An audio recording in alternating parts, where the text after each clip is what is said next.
Even under unprecedented attack, Brazil has chosen to resist and defend its democracy, won back 40 years ago by its people after 2 decades of dictatorial governments. There is no justification for unilateral and arbitrary measures against our institutions and our economy. This interference in domestic affairs is aided by subservient far-right, nostalgic for former hegemonies. Well, I had a great talk with the president of Brazil, who's a good man. I met him actually at the United Nations. I was going up to make a speech and I didn't have a teleprompter.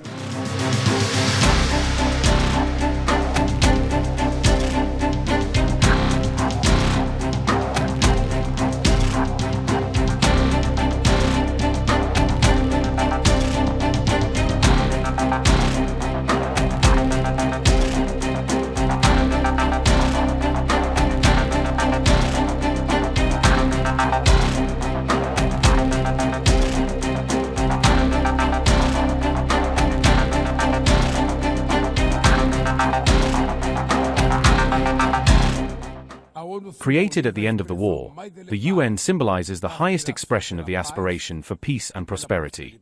Today, however, the ideals that inspired its founders in San Francisco are under greater threat than ever before. Multilateralism is facing a new crossroads. The authority of this organization is in check. We are witnessing the consolidation of an international disorder marked by repeated concessions, the politics of power, attacks on sovereignty, arbitrary sanctions. Unilateral interventions are becoming the norm. There is an obvious parallel between the crisis of multilateralism and the weakening of democracy. Authoritarianism is strengthened when we omit ourselves in the face of arbitrariness. When international society falters in its defense of peace, sovereignty, and the law, the consequences are tragic. Even under unprecedented attack, Brazil has chosen to resist and defend its democracy, won back 40 years ago by its people after 2 decades of dictatorial governments. There is no justification for unilateral and arbitrary measures against our institutions and our economy. An assault on the independence of the judiciary is unacceptable. This interference in domestic affairs is aided by a subservient far-right, nostalgic for former hegemonies. False patriots, architect, and publicly promoting actions against Brazil. There is no peace with impunity. Brazil has sent a message to all autocratic candidates and those who support them. Our democracy and our sovereignty are non-negotiable. We'll follow as an independent nation and as a people free from any kind of tutelage. Democracy fails when women earn less than men, or they die at the hands of partners and family members. It loses when it closes its doors and blames migrants for the world's ills. Poverty is as much an enemy of democracy as extremism. We are living in a time of increasing polarization and instability. Maintaining the region as a zone of peace has always been and is our priority.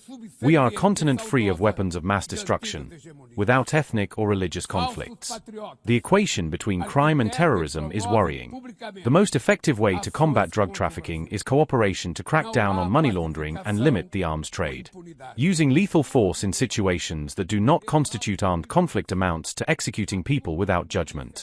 Other parts of the world have witnessed interventions that have caused greater damage than they were intended to prevent, with serious humanitarian consequences. Dialogue must not be closed off in Venezuela. Haiti has the right to a future free of violence, and it is unacceptable for Cuba to be listed as a country that sponsors terrorism. No situation is more emblematic of the disproportionate and illegal use of force than that of Palestine. The terrorist attacks carried out by Hamas are indefensible from any angle. But nothing, absolutely nothing, justifies the ongoing genocide in Gaza. There, under tons of rubble, tens of thousands of innocent women and children are buried.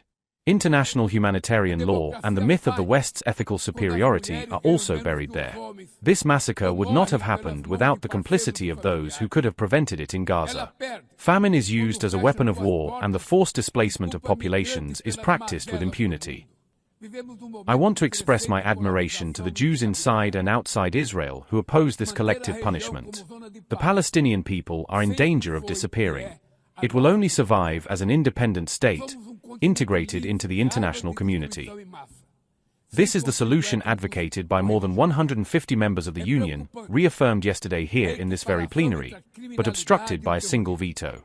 It is regrettable that President Mahmoud Abbas was prevented by the host country from occupying the Palestinian bench at this historic moment. We are the two largest economies and the two largest countries on the continent. There's no reason for Brazil and the United States to be in conflict. I made a point of telling President Trump that we have a lot to talk about. Many interests of both countries are at stake. There's a lot to discuss about the need for us to ensure peace on planet Earth. I'm convinced that some of President Trump's decisions were driven by the quality of information he had regarding Brazil.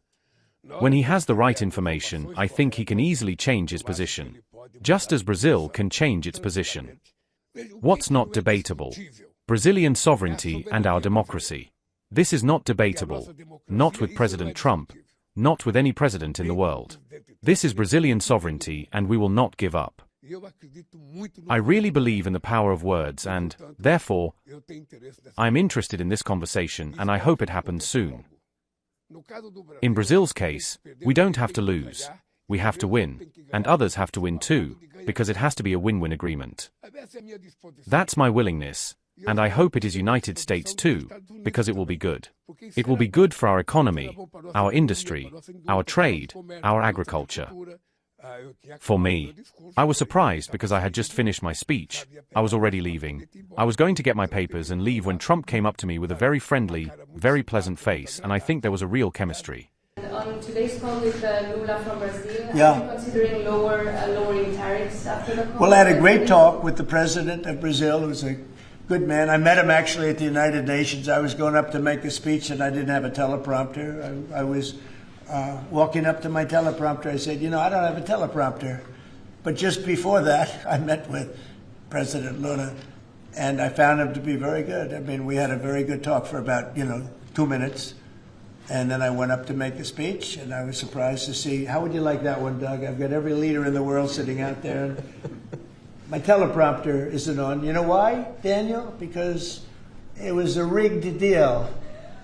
But fortunately, I made a better speech than I would have if I read it off a teleprompter, which is pretty easy to do. So it was quite a day.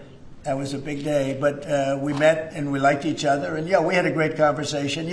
We'll start doing business. And are you considering traveling to Brazil for COP? At some point I would, and he's going to come here. We talked about that.